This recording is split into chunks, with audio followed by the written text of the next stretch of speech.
Hello everyone, welcome to your channel আনইত আজাদ। তো আজকে আমি তোমাদের জন্য একটা বড় খবর নিয়ে চলে এসেছি। তোমরা যারা ডব্লিউবিপি কনস্টেবল, যারা ডব্লিউবিপি কেপি যারা তোমরা দিচ্ছ বা এসআই যারা দিচ্ছ, তাদের জন্য একটা বড় খবর আছে।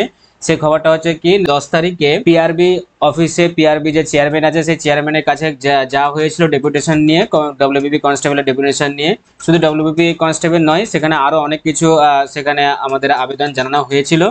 তো সেই আবেদনগুলো কি কি ছিল বা সেখানে চেয়ারম্যান কি কি বলেছিল, সেই সমস্ত খবর আমি তোমাদেরকে আমার এই চ্যানেলে লানুইতা আজাদ চ্যানেলে তোমাদেরকে জানাবো।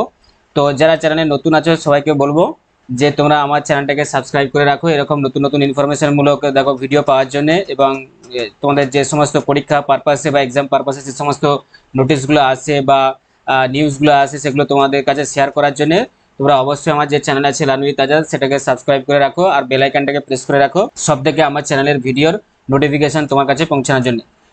তো আজকে আমি আলোচনা করবো এই ভিডিওতে যে সেদিনে 10 তারিখে পিআরবি চেয়ারম্যানের কাছে যারা গিয়েছিল, তারা গিয়ে সেখানে পিআরবি চেয়ারম্যানের কাছে অনেক কিছু আবেদন রাখা হয় এবং অনেক কিছু জানতে চাওয়া হয়।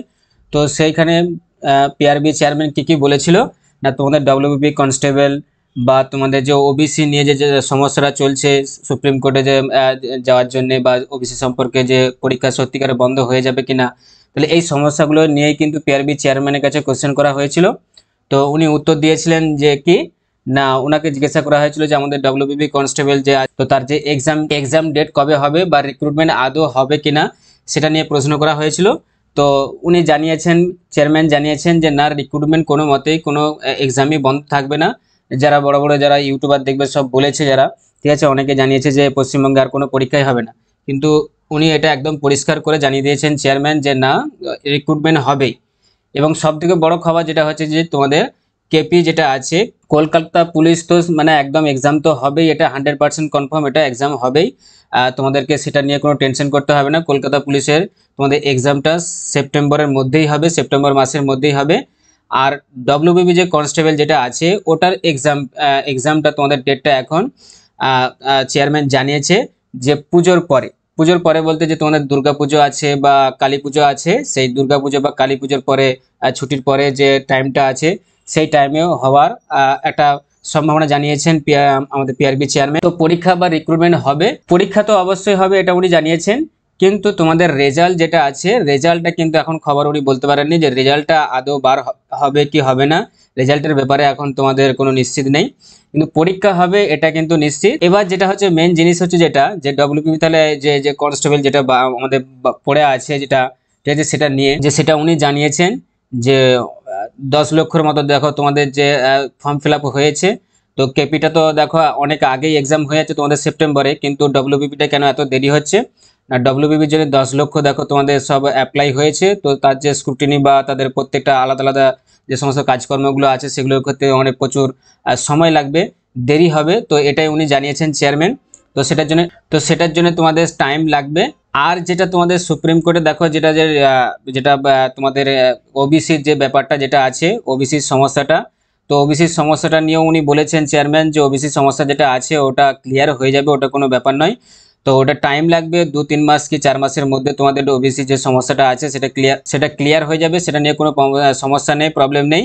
সেটাও ক্লিয়ার হয়ে গেলেই আবার তোমাদের যেমন রিক্রুটমেন্ট যেরকম বার হয়েছে, এক্সাম টেক্সাম সব কিছু কিন্তু আবার নিয়োগ প্রক্রিয়া আবার যেমন ছিল সেরকমই চলবে। তো এটা ভেবো না যে পরীক্ষা একদমই ওয়েস্ট বেঙ্গলে হবে না, এটা যে নিউজগুলো ছড়াচ্ছে তাহলে এগুলোই কান দিও না, অবশ্যই রিক্রুটমেন্ট হবে, পরীক্ষা হবে। তো পিআরবি চেয়ারম্যান সেটাই জানিয়েছে। তো যারা সেদিনের ডেপুটেশন নিয়ে গিয়েছিল, তো সেখানে যে সমস্ত ডেপুটেশনের যেগুলো আবেদনগুলো করা হয়েছিল পিআরবি চেয়ারম্যানের কাছে, তো সেই ডেপুটেশনগুলো চলো আমরা একটু দেখে নিই যে কী কী আবেদন সেখানে করা হয়েছিল চেয়ারম্যানের কাছে। সেগুলো আমরা একটা একটা করে পয়েন্ট করে প্রত্যেকটা জিনিস আমরা দেখে নিই, যেগুলো তোমরা জানলে বুঝতে পারবে যে হ্যাঁ অ্যাকচুয়ালি চেয়ারম্যান তাহলে কি সেখানে মানে আবেদন কি কি করা হয়েছিল চেয়ারম্যানের কাছে এবং চেয়ারম্যান উত্তরে কি বলেছেন। তো সেগুলো চলো আমরা একটু দেখে নিই। তোমাদের দেখো ডেপুটেশনে যেগুলো জিজ্ঞাসা করা হয়েছিল বা যেগুলো আবেদন করা হয়েছিল পিআরবি চেয়ারম্যানের কাছে, তো সেগুলো দেখো আমি এখানে তোমাদের পয়েন্ট পয়েন্ট করে সব দেখিয়ে দিয়েছি যে কি কি জিজ্ঞাসা করা হয়েছিল বা আবেদন করা হয়েছিল, তোমরা দেখলে তাহলে বুঝতে পারবে ভালো করে।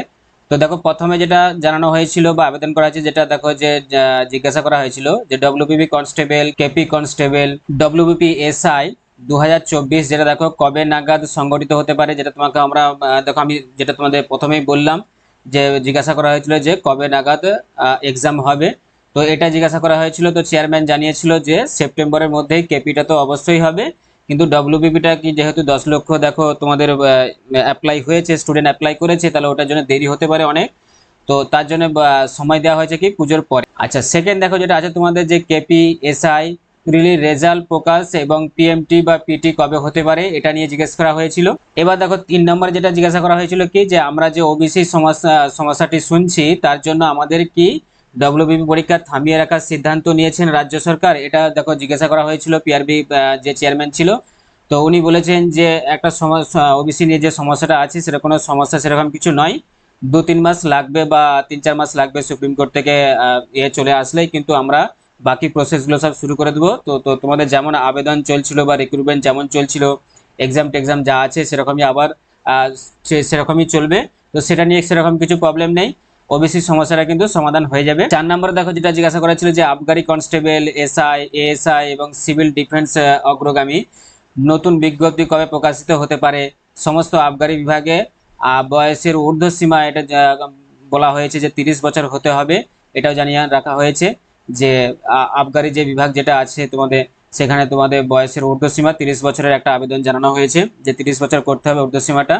আর ডিফেন্স দেখো সিভিল ডিফেন্স, এএসআই বা এসআই কনস্টেবল, আবগারি কনস্টেবল, এগুলোর নতুন বিজ্ঞপ্তি কবে প্রকাশিত হবে সেটার ব্যাপারে জিজ্ঞাসা করা হয়েছিল। আচ্ছা, 5 নম্বর যেটা জিজ্ঞাসা করা হয়েছিল দেখো যে রিপোর্টিং টাইম, দেখো যে দুর্নীতির ব্যাপারে যে জিনিসটা তোমাদের যে ডব্লিউপিপিতে যে দুর্নীতি 2018 যে জ্যামার হয়েছিল, ঠিক আছে, তো এই যে দুর্নীতির ব্যাপারগুলো যেগুলো, এই দুর্নীতির ব্যাপারগুলো কিন্তু বলা হয়েছিল। তো সেটা উনি বলেছেন যে হ্যাঁ উনি জানেন, চেয়ারম্যান জানিয়েছেন যে হ্যাঁ এই দুর্নীতির ব্যাপারে আমি জানি অবশ্যই।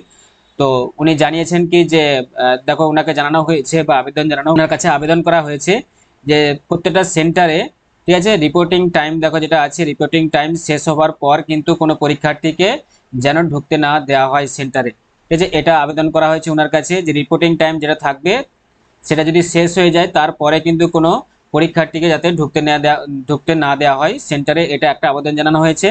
আর 6 নম্বর যে আবেদনটা তোমাদের জানানো হয়েছে দেখো যে পরীক্ষা শুরুর 1 ঘন্টা আগে পরীক্ষা কেন্দ্রের আশেপাশে নেটওয়ার্ক দেখো যেটা আছে যে নেটওয়ার্ক বন্ধ রাখার আবেদন জানাচ্ছি, মানে এই আবেদনটাও কিন্তু ওনার কাছে জানানো হয়েছে যে 1 ঘন্টা যখন পরীক্ষা শুরু হবে পরীক্ষা শুরুর 1 ঘন্টা আগে থেকে যেন পরীক্ষা সেন্টারের আশেপাশে যে সমস্ত যারা নেট যেগুলো থাকে নেটওয়ার্ক, তো সেগুলো যাতে কি করে দেওয়া হয়, বন্ধ করে দেওয়া হয়। তো এই আবেদনগুলো পিআরবির কাছে রাখা হয়েছিল, তো উনি শুনেছেন এবং উনি বলেছেন যে কিছু সমস্যা নেই, তোমাদের এক্সাম হবে, ওয়েস্ট বেঙ্গলে এক্সাম কোনো মতেই বন্ধ থাকবে না, তোমাদের যেমন কনস্টেবল বলো, কেপি বলো বা এসআই বলো যেগুলো আছে সব এসআই সব কিছুরই কিন্তু রিক্রুটমেন্ট হবে এবং এক্সামও হবে, কিন্তু রেজাল্টের খবর কিন্তু বলা যাচ্ছে না, রেজাল্ট কবে আসবে বা রেজাল্ট আসতে দেরিও হতে পারে, এটা সম্পর্কে কিন্তু নিশ্চিত নয়। তো এই ছিল তোমাদের দেখো ওভারঅল যে ডেপুটেশনের যে খবরটা তোমাদের কাছে আপডেট আমি একদম পৌঁছে দিলাম। তো এরকমই আপডেট এবং নিউজ পেতে তোমাদের ডব্লিউবিপি বলো, কেপি বলো বা এসআই বলো বা পিএসসি ক্লার্কশিপ যে কোনো তোমাদের পরীক্ষা বলো, যে কোনো নিউজ বা আপডেট পেতে অবশ্যই যে আমার চ্যানেল আছে লানুইত আজাদ, ডিসক্রিপশনে আমি তোমার লিঙ্ক দিয়ে দেবো। আমার যে টেলিগ্রাম চ্যানেল আছে সেটা হচ্ছে কি লানুইত আজাদ, সেখানে তোমরা জয়েন হয়ে যাও, টেলিগ্রামে জয়েন হয়ে গেলে সেখানে আমি আপডেটগুলো দিয়ে দেবো। তো তোমরা সেখান থেকে দেখতে পারবে তোমাদের পরীক্ষা হচ্ছে, এটা মাথায় রেখে ভালো করে প্রিপারেশন নাও এবং কেপিটার জন্য ভালো করে আগে থেকে প্রিপারেশন শুরু করে দাও, কারণ কেপিটা হচ্ছে তোমাদের সেপ্টেম্বর মাসে হবেই, তো এ নিয়ে কোনো নেই। তো তোমরা প্রিপারেশন যেমন চালাচ্ছ সেরকম প্রিপারেশন চালিয়ে যাও, পরীক্ষা তোমাদের হবে, ঠিক আছে, পরীক্ষা বন্ধ হবে না। তো আজকে এই পর্যন্ত, টাটা বাই।